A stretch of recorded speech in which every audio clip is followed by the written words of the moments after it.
Inspection method is very similar to that of the mesh analysis portion, जहाँ पर आपके पास जो एक हम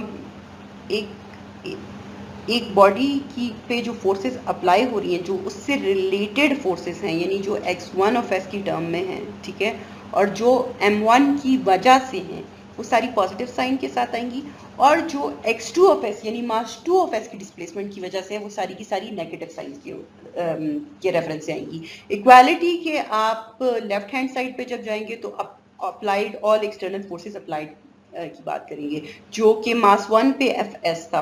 जब हम सेकंड लूप पे आते हैं, यानी सेकंड मास पे आते हैं, तो सेकंड मास की जितने भी रिलेटेड डिस्प्लेसमेंट्स होंगी, यानी x2 ऑफ s की जब हम बात करेंगे, तो वो सारे पॉजिटिव साइन के साथ आएंगे, जबकि जो हमारे पास मास 1 यानी x1 ऑफ s के रेफरेंस से जो भी फोर्सेस अप्लाई हो रही हैं, वो सारी नेगेटिव साइन के साथ आएंगी। इक्वालिटी की राइट हैंड साइड पे अगेन एक्सटर्नल अप्लाइड फोर्सेस होंगी, जो कि इस केस में m2 पे कोई एक्सटर्नल अप्लाइड फोर्स नहीं थी, तो हमारे पास x2 पे फोर्स क्या थी, 0। You can use the same inspection method as you applied in mash और mash, I will say, and you can work it out over here.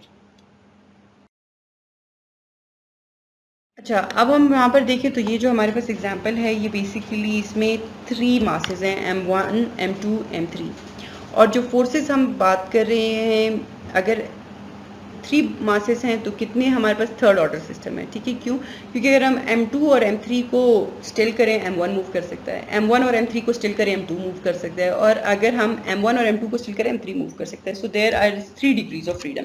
अच्छा, पहली बात, so this is a third order equation, और हमने अब inspection method के through equation निकालना है। वैसे तो अगर हम फ्री बॉडी डायग्राम बनाते और फिर हम देखते कौन कौन सी जो है वो फोर्सेज अप्लाई हो रही हैं इंडिविजुअली और कौन कौन सी सेपरेटली या ड्यू टू अदर बॉडीज, लेकिन यहाँ पर हम ऐसा कुछ भी नहीं करेंगे। यहाँ पर हम simply direct inspection method apply करेंगे। सो मैं यहाँ पर अब इक्वेशन m1 वाली जो डायग्राम है उसको एक्सप्लेन करूँगी, ठीक है, कि m1 वाली डायग्राम जो है उस पर कौन कौन सी फोर्सेस जो हैं अप्लाई हो रही हैं, जो पॉजिटिव साइन के साथ आएंगी, और कौन कौन सी आएंगी जो नेगेटिव साइन के साथ आएंगी। अच्छा, तो हम और इक्वालिटी की लेफ्ट हैंड साइड पे सॉरी राइट हैंड साइड पे हमेशा क्या चीज़ आएगी, एक्सटर्नल अप्लाइड फोर्स। अब इस डायग्राम में आप देखें तो m1 पे कोई भी एक्सटर्नल अप्लाइड फोर्स नहीं है, तो इक्वालिटी की जो राइट हैंड साइड है वहाँ पर हमारे पास 0 आएगा। So we are particularly discussing all the forces applied on m1 due to the internal configuration, and all these things will come towards the right hand side because there is no external force applied. So left hand side right hand side is 0, and towards the left hand side we'll be talking about all the forces due to the configurational setup of the mechanical system. अच्छा जी, सो जो हमारे पास m1 है, सबसे पहले आप देखें तो m1 और जो रिजिड बॉडी है आपके पास, यानी जो आपके पास स्टेडी स्पेस है, ये जो वॉल लगा हुआ है, दैट्स अ रिजिड बॉडी, उसके साथ m1 कनेक्टेड है यूजिंग स्प्रिंग k1, ठीक है। और फिर आपके पास ये जो रिजिड बॉडी है, इसी की फ्रिक्शन भी है, जिसके यानी जो सरफेस है उसकी फ्रिक्शन fv1। सिमिलरली m1 और m3 कनेक्ट हो रहे हैं using fv3, so there is also a friction due to that, ठीक है, the friction due to the body, not due to the movement of the body m3, no, it is just the friction between the two surfaces जो directly m1 के साथ connection में है। और फिर m1 के साथ direct जो connection है वो किसका है, k2 का भी है, ठीक है, जो spring 2 connected है।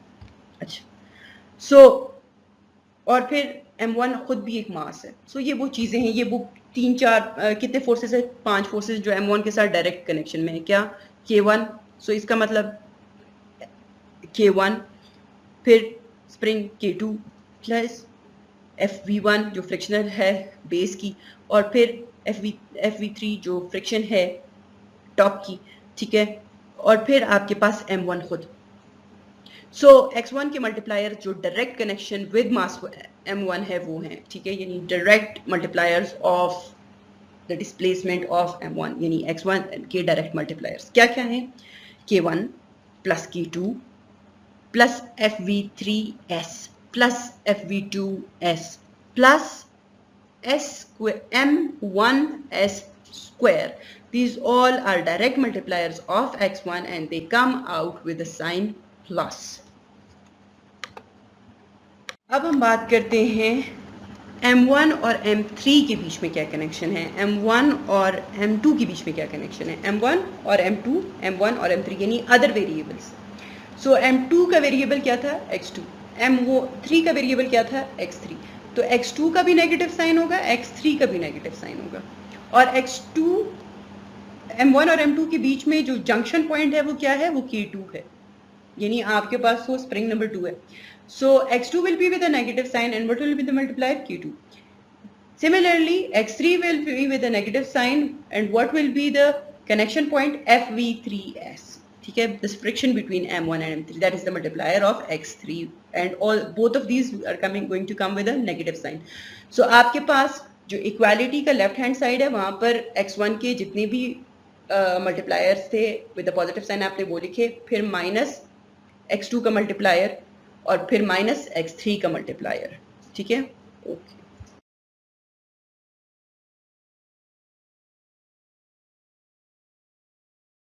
Now for mass M2 and mass M3, I want to find out equation number 2 and equation number 3 on your own.